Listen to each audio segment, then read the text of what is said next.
MCC Youth Research Institute. It is my great pleasure to welcome you all to today's event. We will be exploring some of the most vital questions of our time, those concerning family, marriage, and the impact of social media. It is crucial whether a nation considers families or individuals to be the cornerstone of a society, and it is equally important how the institution of the family is portrayed in the social media. It is no question that the internet and the digital world has changed our lives at their very roots. The impressions we gain from social media influence our thinking and can also affect our image of the family as well. In the following panel discussion, we will seek answers to the questions of how our image of the traditional family has developed in today's societies, why organizations and individuals who represent family issues in the public sphere are important, how to communicate about the family in social media, and what good practices exist both at home and in other countries. I would like to welcome today's experts, Carina Muñoz Roa from Barcelona, and András Székely, Senior Research Fellow at the Kopp Mária Institute for Demography and Families. The discussion will be moderated by Dorina Csenge Márton, student at the MCC Law School. And now I would like to ask the participants in today's panel discussion to come up on stage.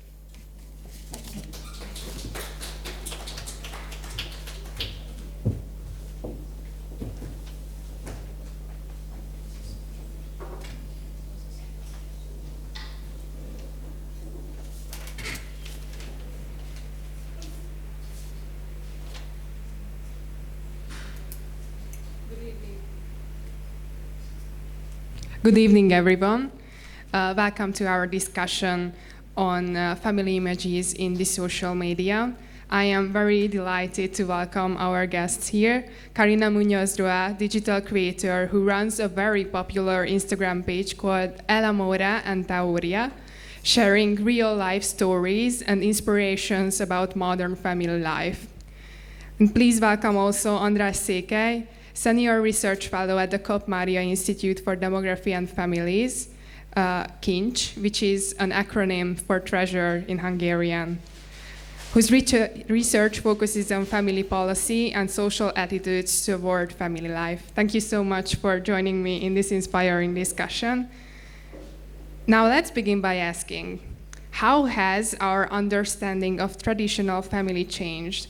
And what kinds of families are shaping the public imagination today? It's to me. Okay. First of all, thanks very much for being here. I mean, it's my honor that I was invited. Well, it's always a little bit strange for me to when I hear that I'm a professional in these issues, like what is family. So it's I don't know how can anyone say that I know everything about families. So as you asked that how it has changed, that the family, the meaning of the family has changed a lot. Well, not in the last decades only, but since we know anything about history. So the family itself has changed a lot. What I think is a main point that family is the very small seed in the society. So that's where we study a lot of things. That's where we study how to socialize, how to talk to the other people. So I think that main focus is what should remain on the family. That when we change the meaning, I mean, we have lots of patchwork families now, for example, that we haven't had 20, 30 or 50 years ago. The main point is that how can it really fulfill this task to be really that platform where we can grow up and we can stay, we can say, somehow intact from the effects that we have from outside. So I think that's very important, and the problem is what I feel that sometimes this has changed.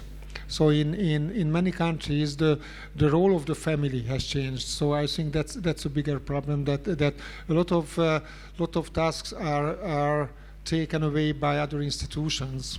And that's what we have to concentrate, and that's the social media as well, which has a big effect on the families, and the parents and other family members have less effect because it is replaced by the social media. I think that's a change, which is really something that we don't want to. So if I have a family, I would like it to be brought up as something that fulfills my dreams, my expectations, and it's very hard when there are so many effects coming from outside. So I think when we say it has changed, I think that's the biggest change in the past decades, that the role of the family has decreased, and I mean it's not decreased. That's what I think, but it's shown like it's decreased, and that's a big problem. Thank you so much. Karina, what is your opinion? How has the traditional family image changed in the past few years? Yeah, it's a interesting question, because when you saw on social media the different types of family, sometimes we can think that there is a lot of definitions of types of family, but the truth is the origin of one family start with a man and a woman, and sometimes families have their own stories, and this man and this woman maybe change of opinions, but the families stay there. And you maybe think, if I start a new life with a new wife or a new husband, and your child, my child, there is a new type of family.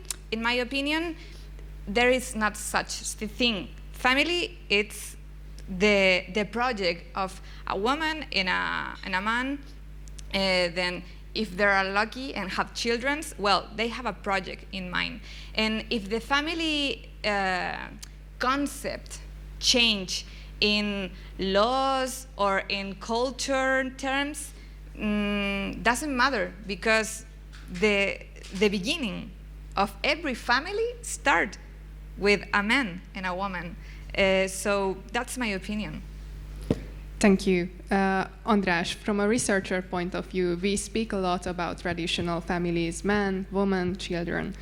But today we also see, as Karina has pointed out before, very many different forms, such as single-parent families, patchwork families, LGBTQ plus families, families who are raising children who are disabled. How do you see this from a researcher point of view?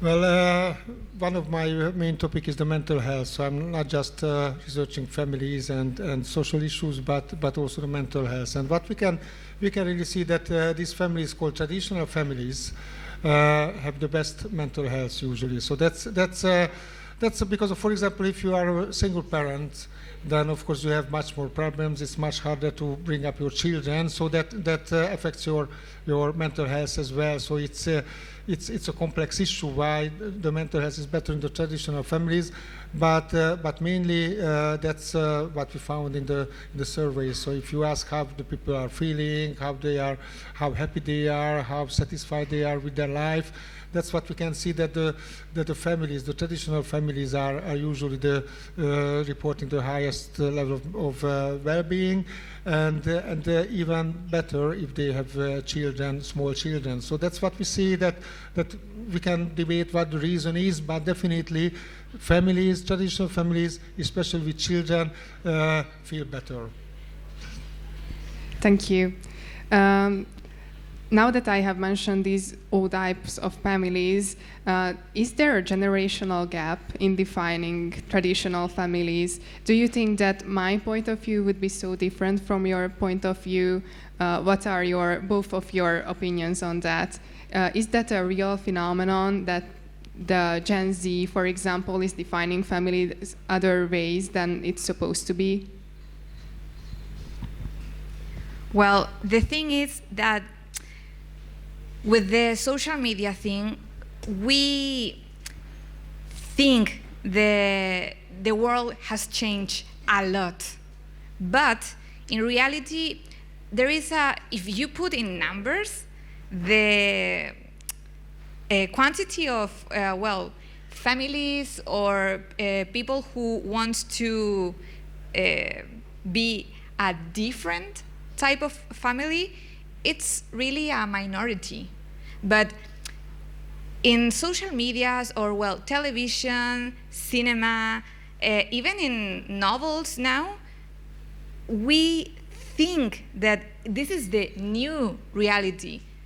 But it's actually not the reality, because when you use a lot of social medias, you create your own echo chambers. In communications, we call it echo chambers, like the things that you see on Instagram, for example, it's always the same. It's the same, and it's your own point of view. So you can be sometimes confused about this type of issues, but in reality, there is not such thing. But it's sad because, today this minority, it's very louder. So, I think this is the issue here. What about the surveys? Yes, can you see that? Let me add that I totally agree with that. So, what I experienced that from some point I would say the younger generation is much more traditional. Which means that sometimes I feel that I'm more liberal than my children. However, I think I'm traditional, but I'm quite tolerant with different people. They are much less tolerant with those people who they think are not tolerant. I don't know if you understand. So they say that you have to accept everyone, but they don't accept you if you don't accept everyone.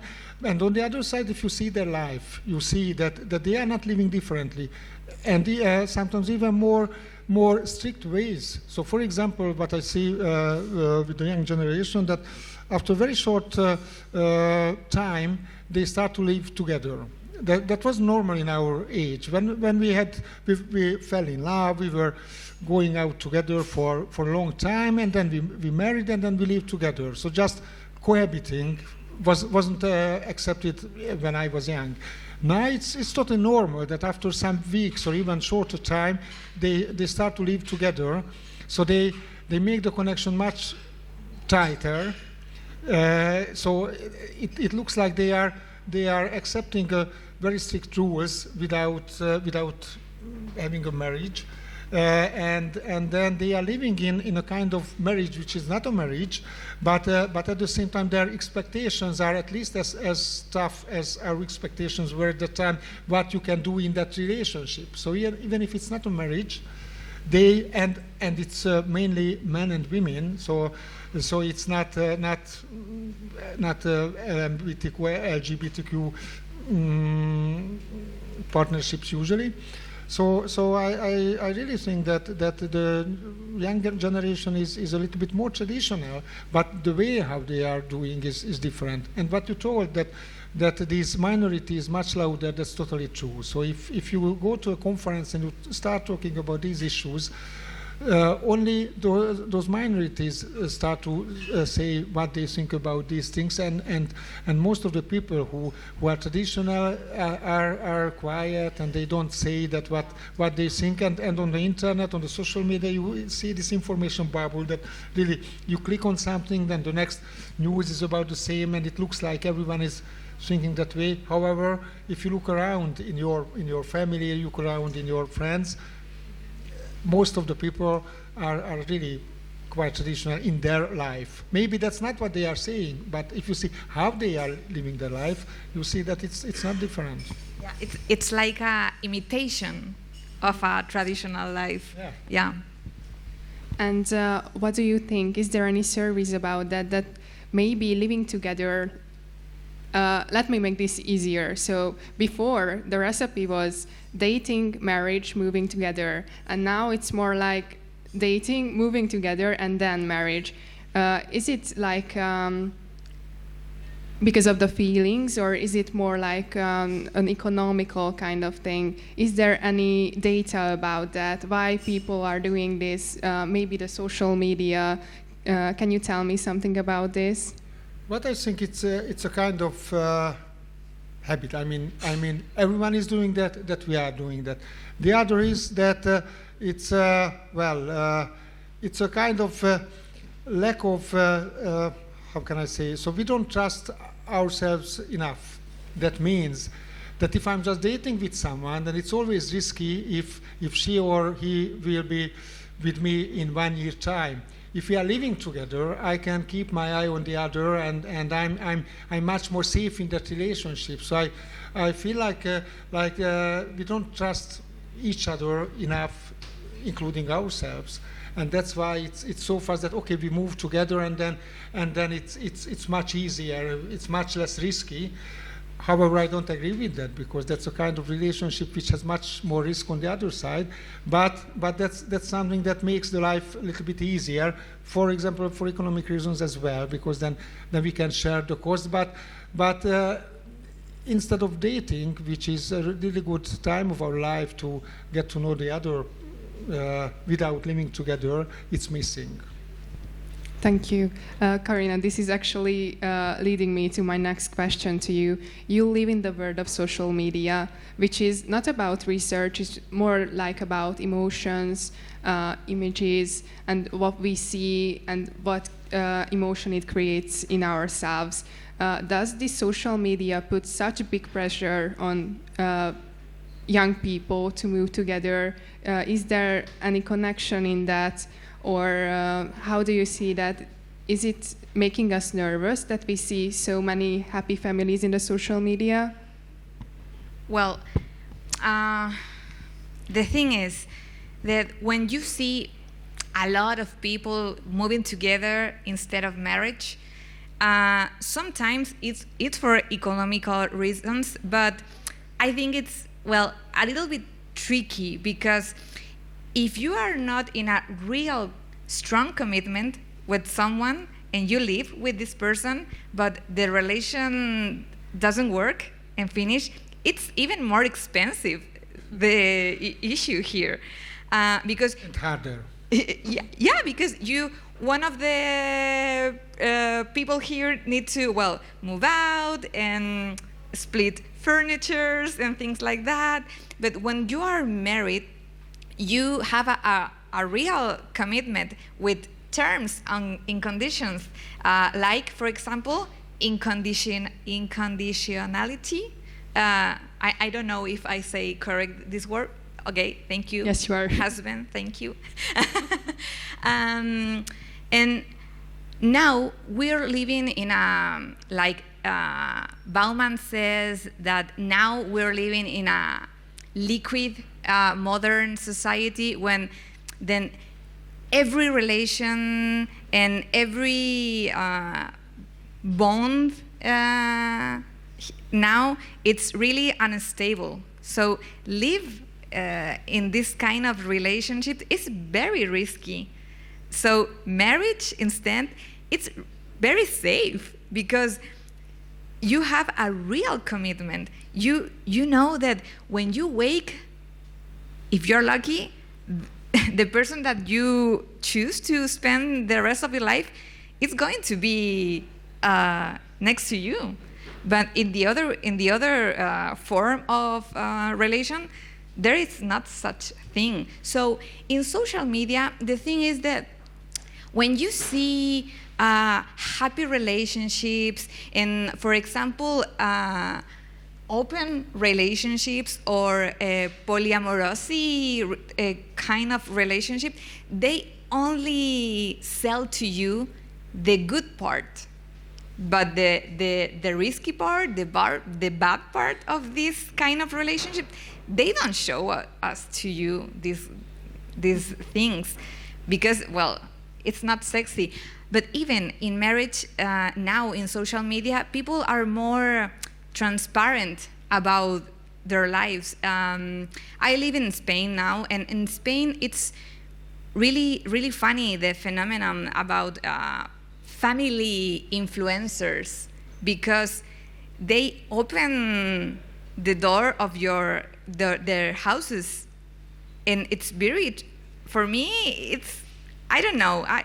I think that we need to be very careful with this, but it's interesting to see how people live their lives in a real commitment relationship.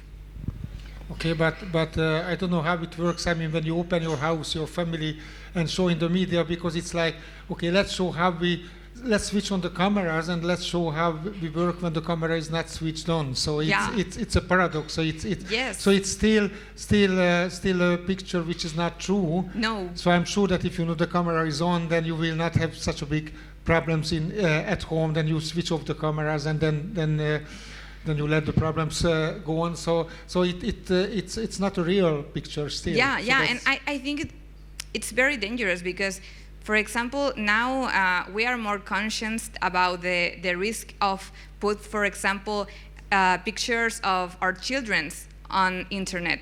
It's very risky, and some families now are actually, put some emojis, for example, in the face of the children's. But even these kind of pictures of perfect families, traditional families, I don't want to say fake, but it's not the entire truth. Well, if it's not entire truth, then it's fake. So I would say it's in my or understanding, part it is of the truth, maybe. Yeah. Karina, you're also a social media content creator, and sometimes you share vulnerable moments, but you are also always very honest about the topics. How do you find the balance between being authentic but staying positive? Yeah, it's the topic that are talking. In social media, it's very important to understand that it's internet and social media, it's like a marketplace. And everyone that have an account try to sell anything, lifestyle, products, whatever. And in my case, with my account, I try to sell education, for example. Not my point of view about what do I think about family or whatever. I try to sell education, for example, information about the topic that you said, for example, how is the reality about cohabitation? I try to sell the information of studies, evidence, but other type of accounts on internet, like, I don't know, influencers, for example, they try to sell you lifestyle. Like, if you travel over the world, you are gonna be very, very happy, and don't get married so young, it's a waste of time, whatever. So you need to choose what kind of content are you consuming on internet, and that's all. Thank you.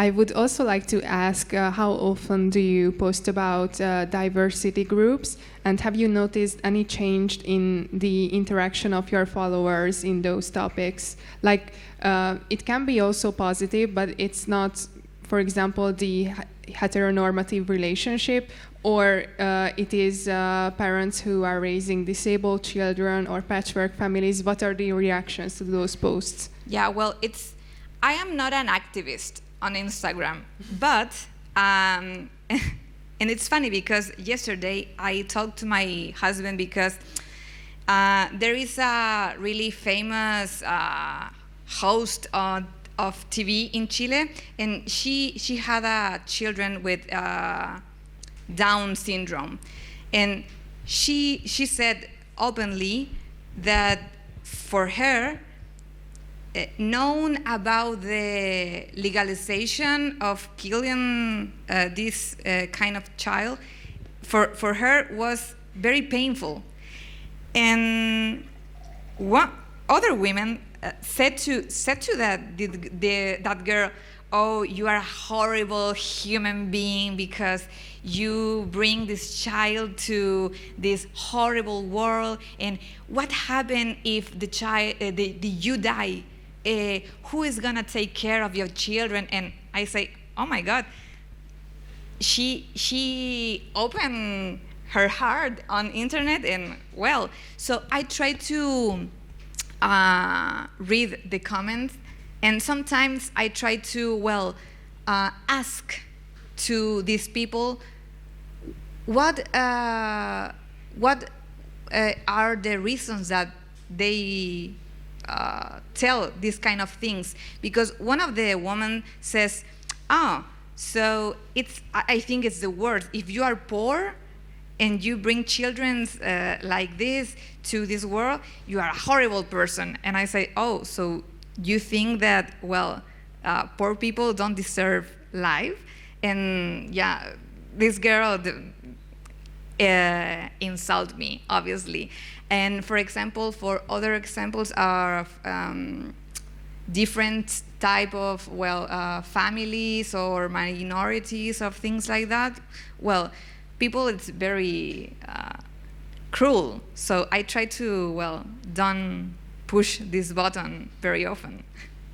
Yeah, I think it's very important that you just said, so it's a very big problem of the internet. So I think that's one of the biggest problems, that I would say that really the trash comes up. So those comments and those views, which are really those views that the people would normally not say to each other, yes. But on the internet, because they don't have their face, they can like really vomiting on something, and really it feels like, and then it can really hurt. It can really cause really big pain inside for those people who read these, and I think this is one of the worst side of the internet, that really these views, which are not, I don't know how real views are anyway, but these people love writing it to several places. We can see it in Hungary now on the political side, that how terrible it can be, what kind of comments we have, and that's the same with the influencers, that you write something and then these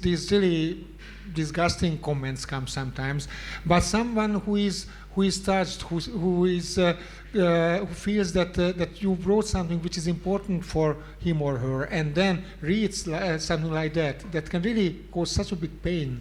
Yeah. And I think that's one of the biggest problems of the internet. Yeah, but the thing is, I think it's very important to be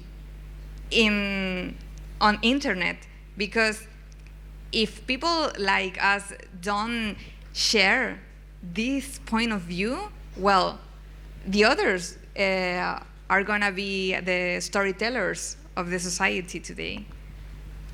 Yes, you are so right. And family, in this sense, is not just a private topic, it's a public issue and a value, and it's a public value, I'm so sorry, and a social issue. Many organizations and individuals advocate family-friendly policies and inclusive communications. For example, András, who is here with us today. And András, I would like to ask you, why is it so important that the topic of family is represented in the public communication and sphere? Yeah, as you said, it's important that our voice should be shown as well, should be heard. So if we don't say anything, then no one will hear that. So for example, Kinch is trying to make some TikTok videos about family values. So we try to reach those people who are watching TikTok, because the young generation is rather on TikTok than on Facebook, but we also try to be on Facebook. So it's important to show these values, show that we also exist. As I told that most of the people who are at the same view as we are not too loud, and the minorities are much louder. So if we accept it, then it will look like that's the main voice. However, that's not the main, not the main view, but loudest voice. So we really must be there, and we really must show that there are other views, there are other points. You can be happy, you can be really positive, being traditional, and not only if you want to change the whole world. So it's very important to show that. I'm totally sure. You have mentioned that you are on Facebook. How does Kinch try to engage more with younger people, the younger generation? For example, I am on Facebook, but if I would ask the audience under the age of 25, how many of you are using Facebook actively, and not only Messenger, but Facebook, like posting? Please raise your hands. 1, 2, 3, 4. Yeah. And there are so many more people sitting there. So what is your strategy? How would you like to reach these people and communicate your values of Kinch? Kinch started a TikTok channel as well, so there are some shorts on TikTok. Well, it's hard because those topics are not always in the main focus of the young people, we must say. So when you talk about have the new tax system is affecting the families, so it's not as much interesting as for example how to make your makeup or something like that. But still you have to try, and you have to be there and hope that it will go to those people who you would like to be really touched somehow by these values as well. So it's hard. It's hard to compete with these other influencers. I think it's very important that there are some influencers who themselves try to show these values, and I think they can reach a lot of people. And as you told, Facebook unfortunately is not that much about the younger generation, but the older generation is quite important. What we often forget that even if the young people say that we don't have to take care of the views of our parents and grandparents, they still do. It matters. So if you reach the parents and grandparents, what they say to their children, even if it looks like they are not listening, in the end they are listening. So it's important to reach them through the older generation. So I think Facebook is still quite important, because there you can reach the mothers and the grandmothers and fathers and grandfathers as well. I think we can all agree on saving the traditional family values is actually, this is your mission, both of yours, but it is very important to talk about how do you communicate on your site or in your research is to be able to not exclude diversity groups. What is the good practice for that? Actually, when we make research, we don't aim to make differences between these groups. So when we make the different analysis, then of course we see the different kind of families, we can see the different kind of partnerships, and then we can show, for example, about mental health. So when we can show that the mental health of the traditional families and the families with children is better than those people who don't have families, it's not because that was our aim to show it. That's what comes out. So when we talk about diversities as well, we don't research diversities, but as we see the different layers, when we see the different kind of people and the results and the different, for example, mental health levels of the different people, that's what we see. That's how we research it. So it's not our topic to research the diversity. It just comes out. András, you have talked very much about mental health. This is a very important issue regarding families. What do you think? What can young people do to promote, not to promote, but what do you do to promote mental health among young people? And what can we do as individuals to make sure that our self-image for our future family-oriented self can be open to make a family and get married and live along with the traditional values? It's very complex. So the mental health, the level of mental health is a little bit worsening in the last years. So it's because of COVID, but also other problems, and we try to point at those topics that can help the mental health. So, for example, communicating with each other. It's very important to keep up the personal communication. So it's a little bit tricky because through the internet you say that you should use the internet a little bit less, but that's the platform where you can reach the young people. But we try to show that the more personal connections you have, the better mental health you have also. And having more personal connections means that you will have more chance to find someone with whom you can live your life, so that helps the family as well. If you have a family where you can live with a better mental health, then you will be more open to have children. So these things are coming together. So I think one of the basic topics is that how we communicate to each other. So the problem is that the young generation has a very pure level of not only communication, but the social. How can I say? So the empathy level is lower. The social skills are lower. That's not their fault. I mean, it's not the fault of those people. It's our fault somehow, because the sooner they start to use social media or start to use internet, the less social skills they will get. So we somehow have to teach them how to talk to each other, how to react to each other, how to feel your own emotions, your friend's emotion. And if you study that, then it will increase your well-being as well.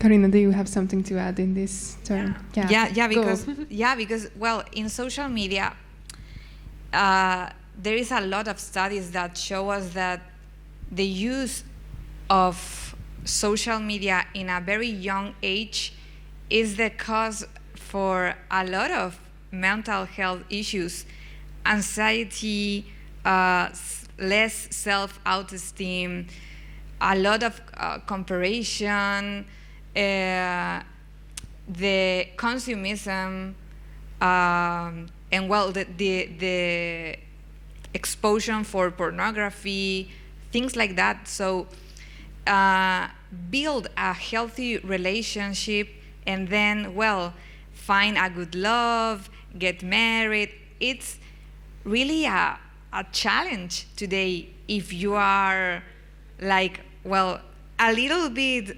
if you have a little bit of addiction of social media.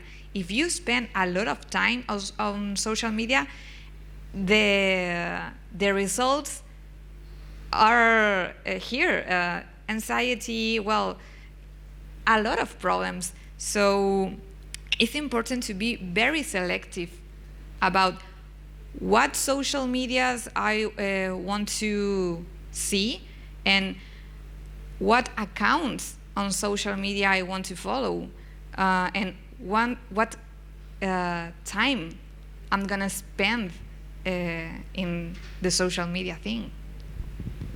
Yeah, and I have to add that that's one thing that we have to show, that you have to limit your time on internet, on social media.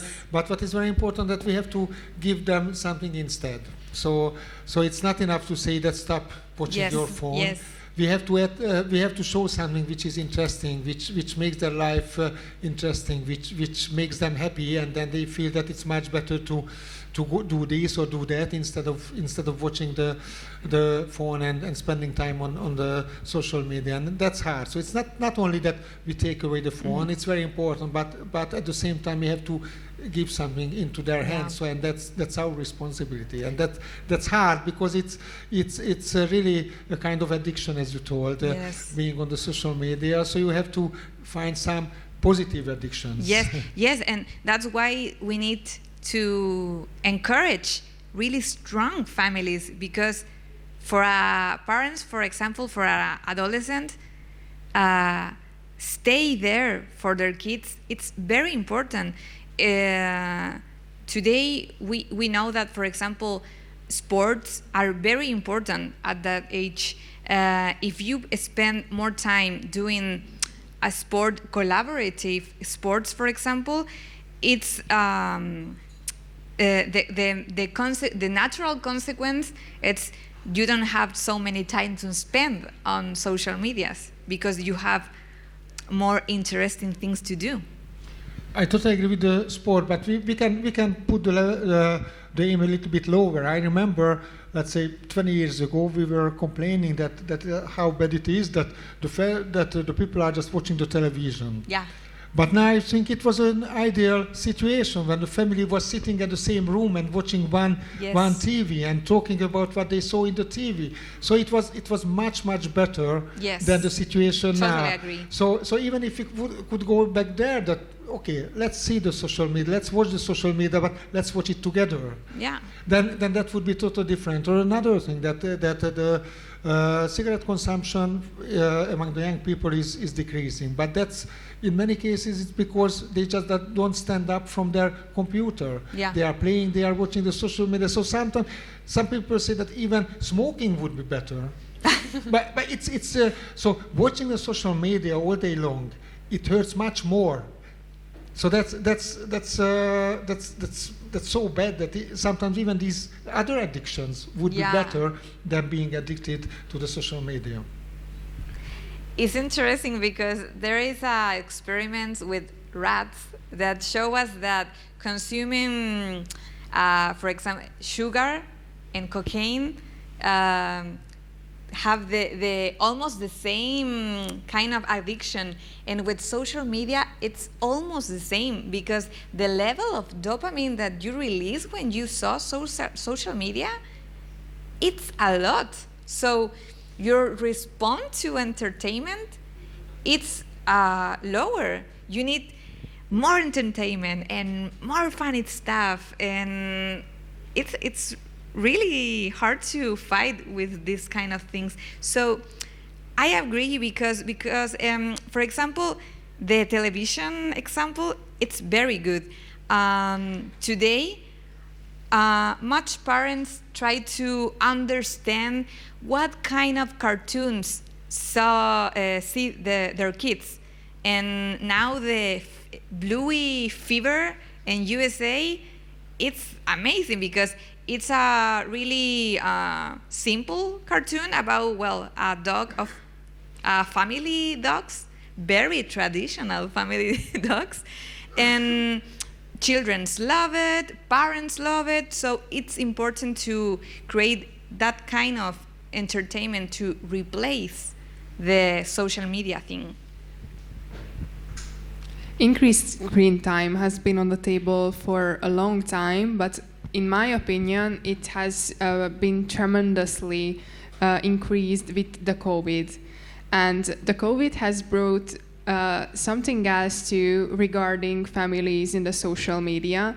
And these are the traditional Christian valued influencers, such as Nara Smith or Ballerina Farm. This is such a big phenomenon, in my opinion. They are collecting millions and millions of followers on social media, and they are facing very harsh critics. And in my opinion, and I am asking your opinion about this, why is that so? That they are promoting something traditional, traditional values and roles in the household, for example, yet they are receiving much more criticism than influencers who are trying to make to the For You page with non-traditional values.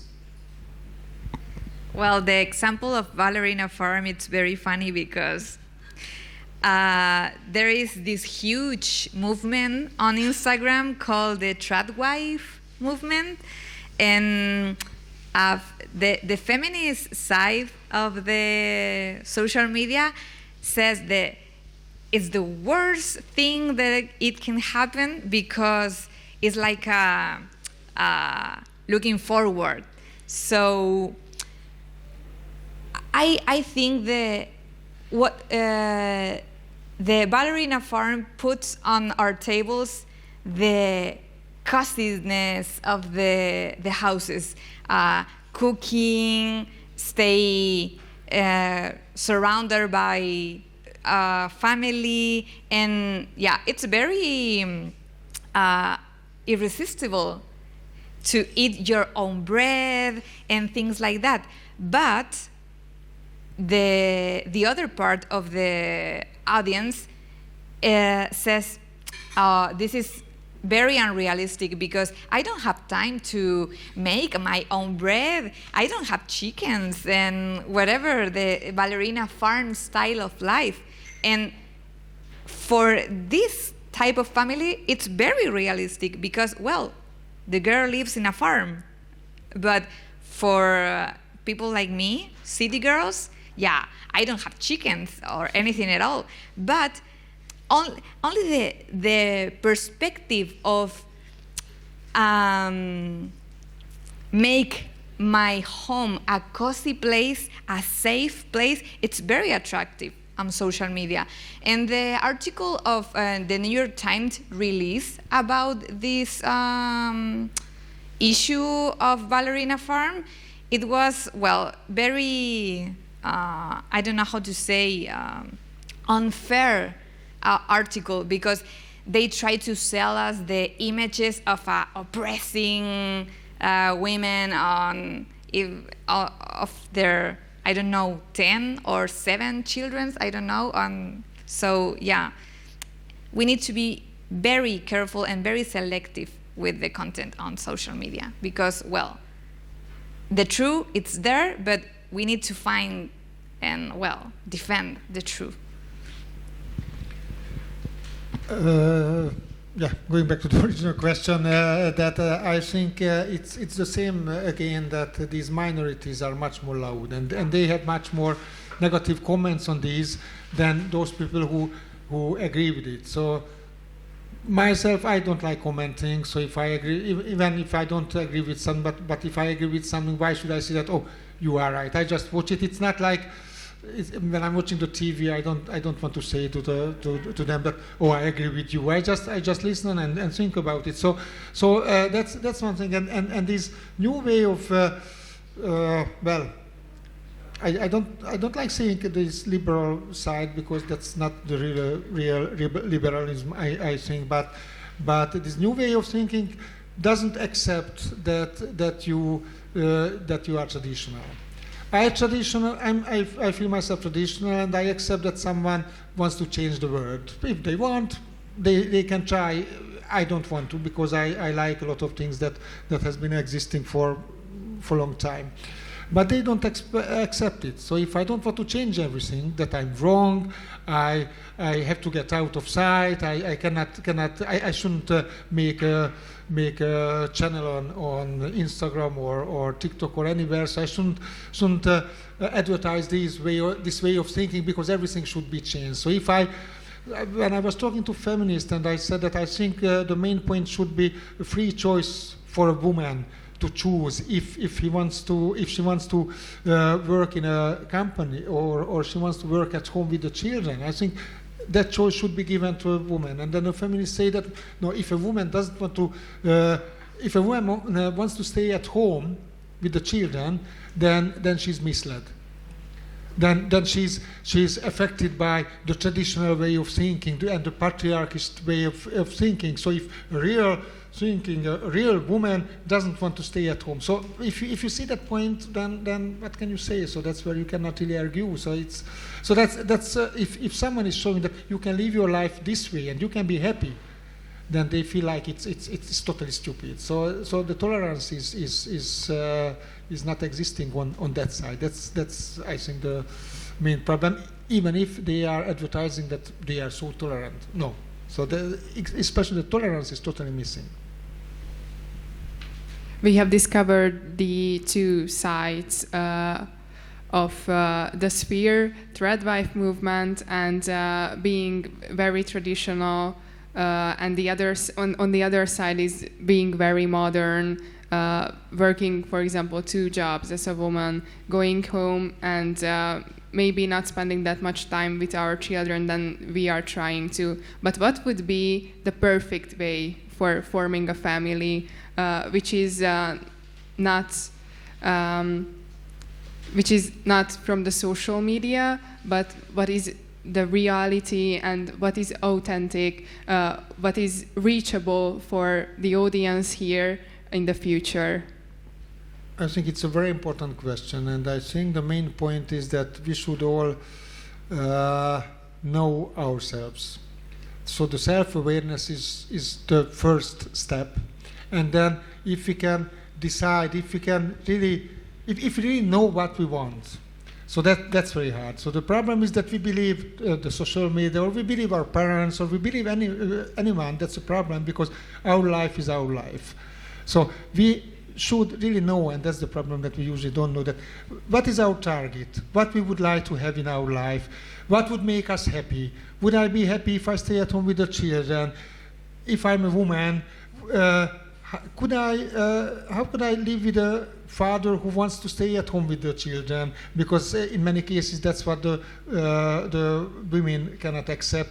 Or what can I do if I have to stay at home with the children? So somehow I should know what I want, what would be good for me. I have to be aware of my family patterns, which are really basic. What patterns I bring from home, because that will really say how I will feel good at home. So self-awareness and my own decision, I think that's the main point. And then I think everyone should decide which kind of family they can live in. I think in most of the time it would be quite traditional, but I think it should be everyone's own decision. Yeah. I think that you said the perfect family or something like that. Well, there is not such thing as perfect family. Every family has their own story, and yeah, maybe today the representation of a good or a traditional family, it's important on Instagram, but the most important thing is help people to choose with liberty to what kind of family they want to be, and give them the tools to form this family. You don't need a stranger on Instagram that said to you how you can live your life, but that is the thing. And in my Instagram account, I do like social experiments with content, and one of the things that it's more popular, in my opinion, it's data, like data and information, because people want to choose for their own, not how to live like the neighbor or whatever. Thank you so much. Can you maybe tell us some good examples, maybe from Hungary, maybe from abroad, what kind of campaigns or social media initiatives are representing families in a positive yet realistic way? Very hard question. Yeah. Well, I live in Spain, but I'm from Chile.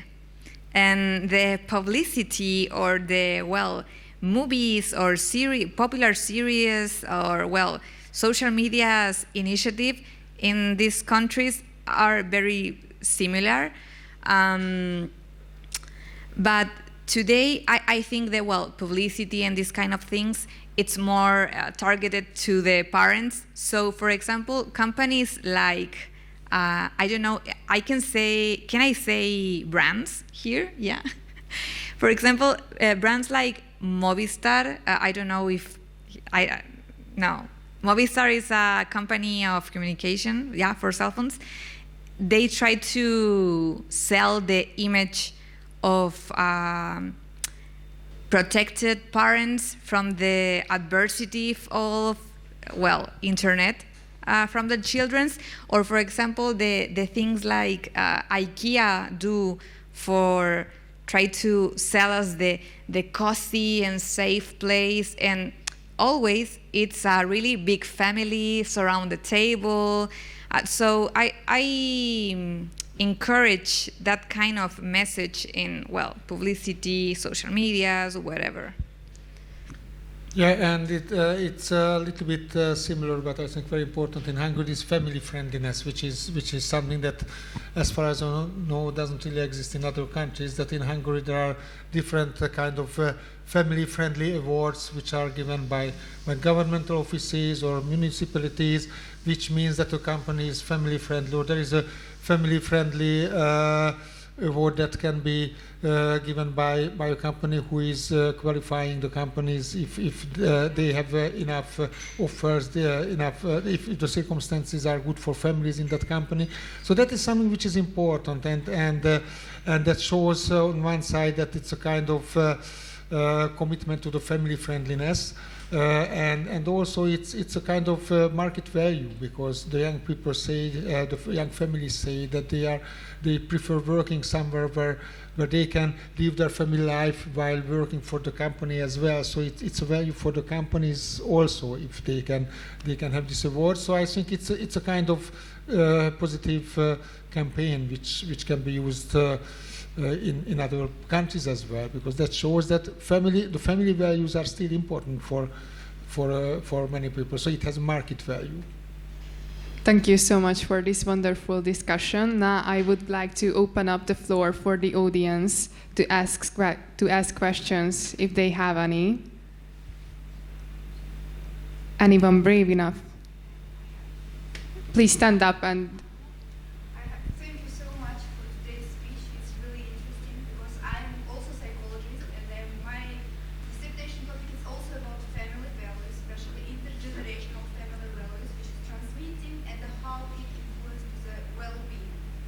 So, actually, the first thing you said that Hungary is a family-friendly country. I really felt it when I came here last year. I just entered to the airport, and the airport is family-friendly. Hungary is family-friendly. And I was with my baby. When we just get to take our luggage, there was a lot of strollers. So no one country, I didn't meet any country. I was traveling to many countries in Europe. It's like 20 countries, and I didn't see anywhere that they can put stroller, which you can use still taking your luggage, and it was really nice. Then I said to the bus, and the man who is helping with our luggages, he just gave me a place and said to other people that they should stay away, they should give us place because we are with our baby. It was really nice, and I felt that Hungary is really family friendly, which was not in Amsterdam. Everyone was so rude. I felt that they don't care you have baby or not. They don't care if you need some help. It's good, yes, but for instance, in Kazakhstan, I'm from Kazakhstan, we are a bit traditional now, and also social media are influencing to our family image too.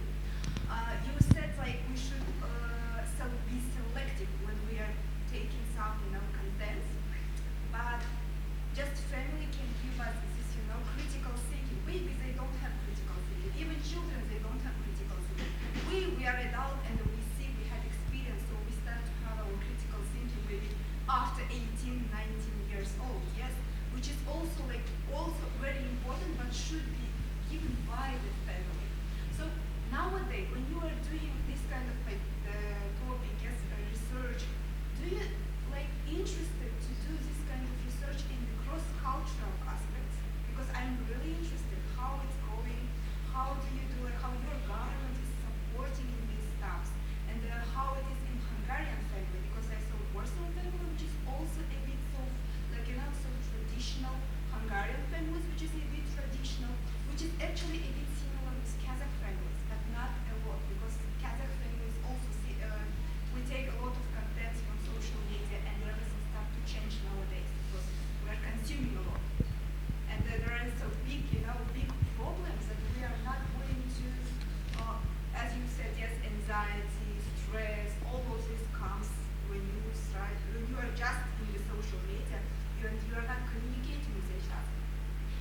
Wonderful question. Thank you. Please. Well, I don't know results about Kazakhstan, unfortunately, but we have surveys in Europe between different countries. We can make a comparison, and what we see that Hungary is, well, of course, it's not perfect, but almost perfect. But definitely we are one of the most family-friendly country. I mean, in the way of thinking. So if we ask the people how many children they have, how important the family is in their life, and so on. So if we give those questions, that we see that Hungary is the most family-friendly, or one of the most family-friendly countries in Europe. That's what we see. So that's what we can build on. So when you see this family friendliness at the airport, for example, unfortunately it's not happening everywhere. But I'm very happy that you experience that. But at more and more places, you can experience things like that because that's somehow a kind of basic attitude in Hungary. So that's something that we can build on. It would be good to have comparison with Kazakhstan, for example, but because that's a quite different culture. But unfortunately, I have no data on this. Actually, we have some similarities in our original, so many centuries ago, we had some similarities in Kazakh culture in Hungary also. Yeah, I know, but I don't have official data on this. So I would say it's quite similar in from many points, but I don't know. So. It would be perfect to make this kind of analyze between like Asian and Western, because West Asian people, we really not again we, but most of the Asian people, they want to be like a Western. We see to the Western when we are developing or even doing research, we want to learn a lot from the Western. But actually, it's one of the problem also, because we are taking so many good stuff which is really advantage, but still we are also consuming the stuff which is like you should be individual, you should have borders, you should just okay, we also have freedom in book, but you should have your own voice, which means like feminism, this kind of things. Okay, it's not bad, but there should be still like harmony between all things. Yes, we have our tradition, we have our origin, we also have like respect to each other, and we know that there are borders, but still, when you put so many borders inside of the family, Yeah, definitely there's a big transition between traditional and I don't know what kind of values now, but we don't know where it will end, because if we throw away all the values, then we can see in Western Europe that what kind of changes can come, which are not always what we wanted. So it's something like we were the world was very traditional, and then it went to the other side in the Western countries, and then it, as we see in the United States, then from the woke, it moves back to the other side again, and then somewhere we should find the new way, which is not exactly the traditional, but not exactly this totally woke and other ideology. So, but we don't know where the end will be, and unfortunately, probably we will not see, because it's a very long way to go. And also, we said that traditional families, their health, their mental health is better. Did you have any measures for them? How did you measure that? Well, there are some questionnaires. There are some tools which can be used in the surveys, and those tools which are used in many surveys all over the world that are quite valid, showing the mental health status. Thank you. I would like to express my sincere gratitude for being able to moderate this wonderful conversation.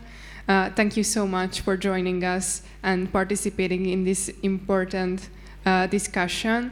I would also like to thank you for the audience for the attendance, and I wish you a very pleasant rest of the night. And for our distinguished guests, I would like to ask you to keep motivated, because your work is irreplaceable, and I really hope that we will be able to welcome you very soon again at the MCC. Thank you so much. Thank you. Thank you.